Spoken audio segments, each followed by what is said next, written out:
মুহাম্মদুর রাসূলুল্লাহ সাল্লাল্লাহু আলাইহি ওয়াসাল্লাম হিজরত করে গেছেন মদিনায়। ছোট ছোট দুইটা বাচ্চা হুজুর আকরাম সাল্লাল্লাহু আলাইহি ওয়াসাল্লামের সামনে আসছে, আয়েশা সাক্ষাৎ করছে, সালাম দিছে। সালাম দিয়ে হুজুরের কাছে বসে, হুজুর বাড়ি কই?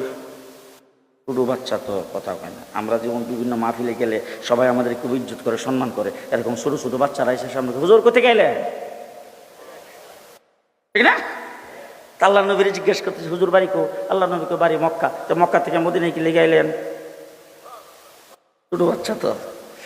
রাসূল সাল্লাল্লাহু আলাইহি ওয়াসাল্লাম মক্কার মানুষ আমার উপর নির্যাতন করছে, তোমাদের মদিনার মানুষ আমাকে মহব্বত করছে, আশ্রয় দিছে, জায়গা দিছে, এই জন্য আমি মদিনায় আসছি। হঠাৎ করে বাচ্চাগুলি জিজ্ঞেস করে, হুজুর আপনাকে যে মক্কায় নির্যাতন করছিল তাদের মধ্যে সবচাইতে বেশি নির্যাতন কেডা করছে? সুবহানাল্লাহ এখন বলা লাগবে না, সকালে নাস্তার পরে কইেন। যখন এই কথা কইছে বলার সাথে সাথে আল্লাহর নবী কয়, আবু জাহেল। কেডা? আবু জাহেল। তারা দুইজন ভাই, একজনের নাম হলো মাস, আরেকজনের নাম মুআফিজ। আল্লাহ নবীর দরবার থেকে উঠতে যাওয়ার সময় এক ভাই আরেক ভাইরে কয়, ভাই যদি কোনোদিন ইসলামের যুদ্ধ হয় আর আবু জাহেল যদি ইসলামের বিরুদ্ধে যুদ্ধ করতে আসে, তাহলে আজকের দুইজন নিয়ত করে রাখো, আবু জাহেলরে আমরা দুইজন হত্যা করব। কিছু